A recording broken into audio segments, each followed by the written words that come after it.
A little girl named Charlotte went with her grandparents on a shopping trip to downtown Toronto.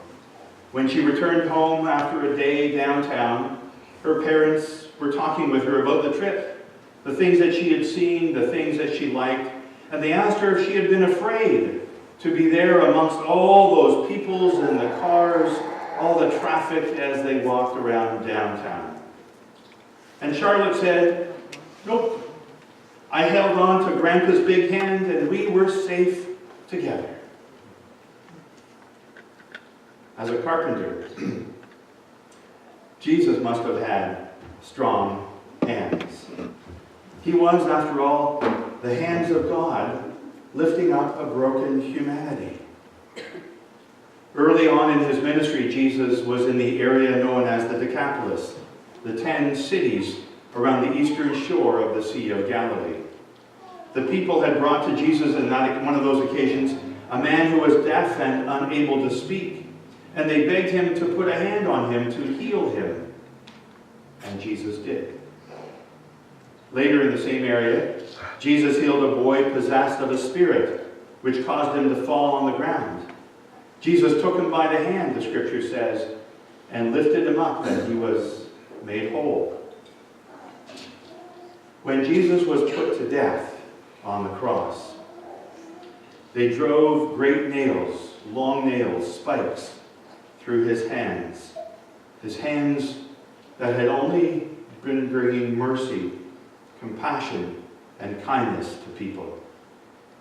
And when Jesus was raised from the dead, from the tomb, he said to his disciples in the upper room, "Behold my hands, my side." And then when he took his leave of them and went back, ascended to heaven, to the Father, Jesus lifted up his hands and blessed his disciples.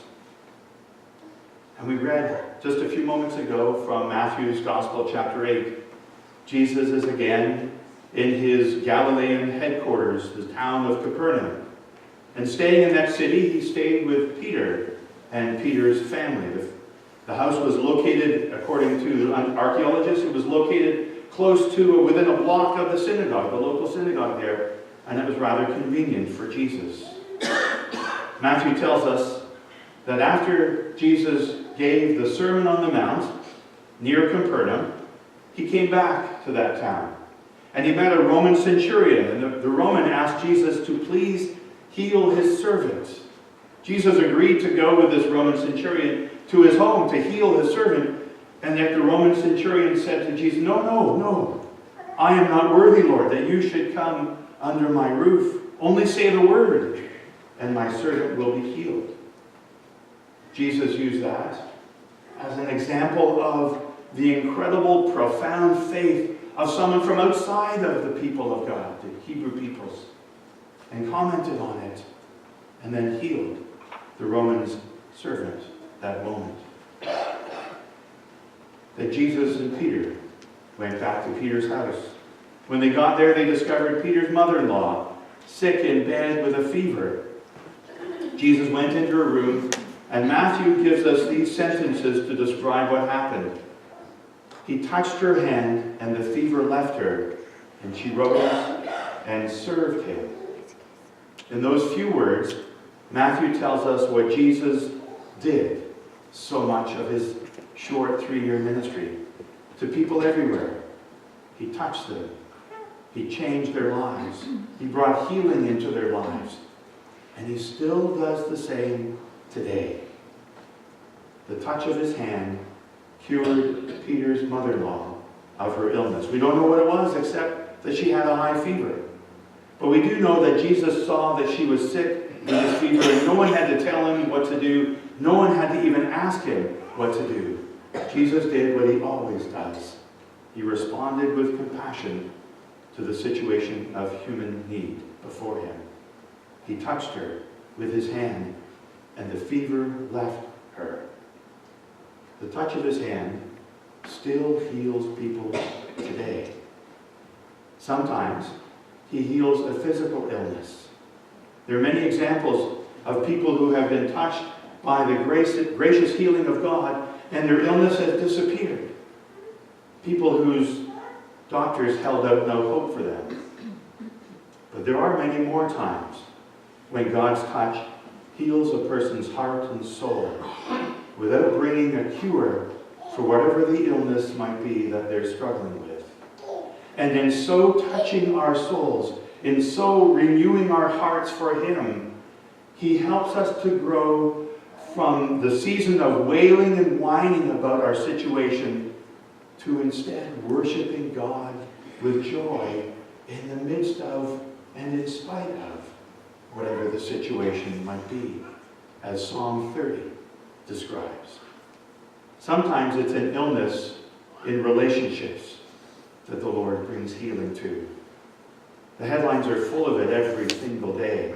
Strife between nations, between groups of people, classes, races, families, individuals, between neighbors. The whole world needs the touch of the Savior's hand.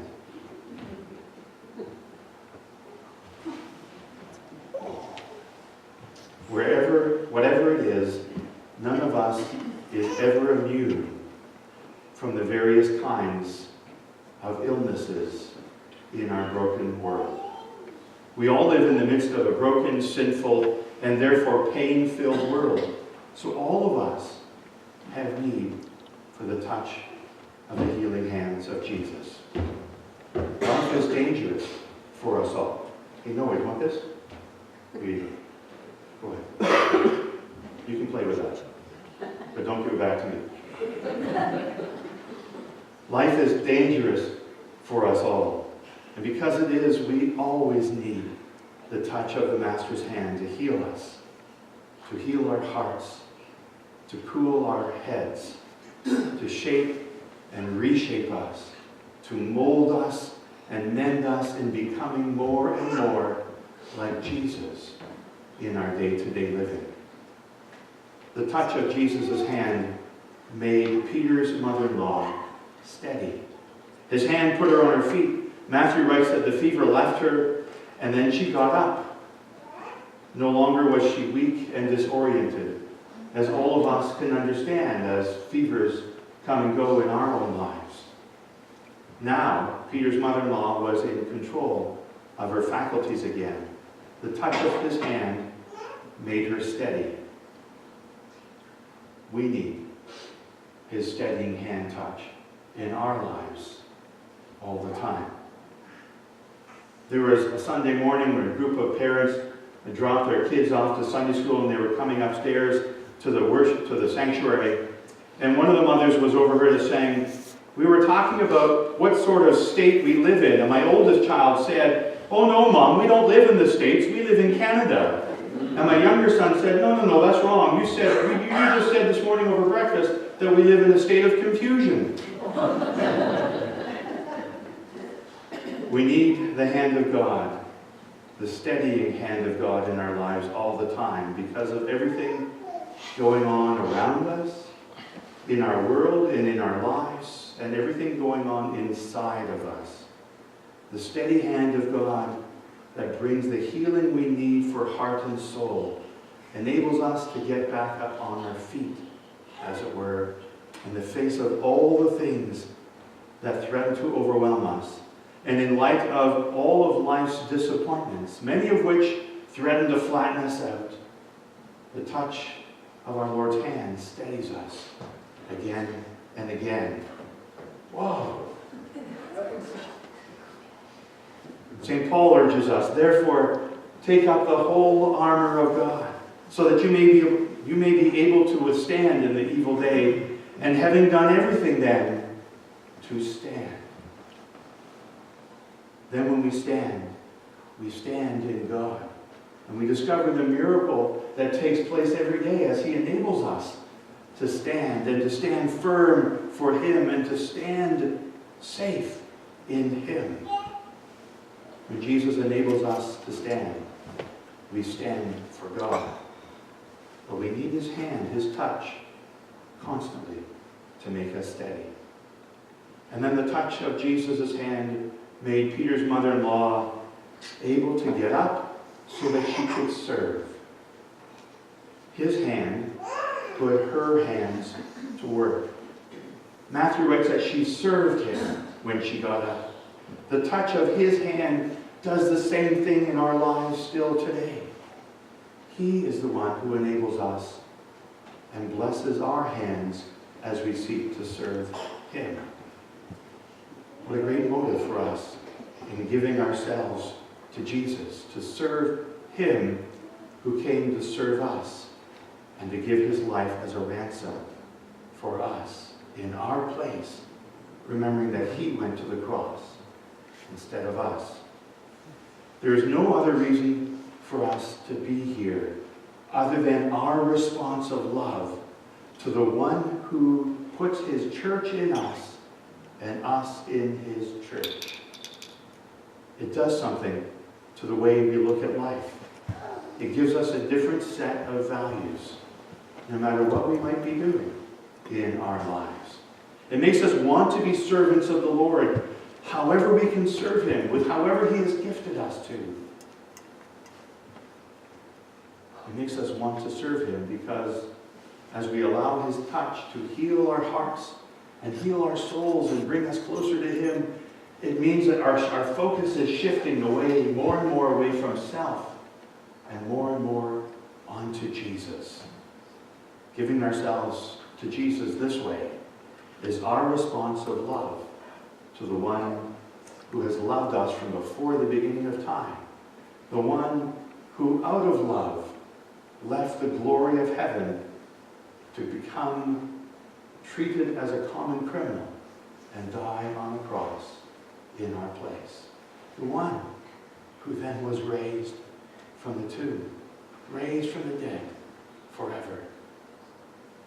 The touch of the hand of Jesus on our lives gives us a different understanding of our own hands, of what he enables us to do in serving him in our world. Hands which all too often are used for taking can become hands to give to those in need. Hands which all too often are used for hoarding, mine, become hands used to share as God has blessed us. Hands which all too often are used for holding somebody back, holding somebody down, become hands that are transformed to lift up others, to encourage and strengthen and support others. How do we use our hands?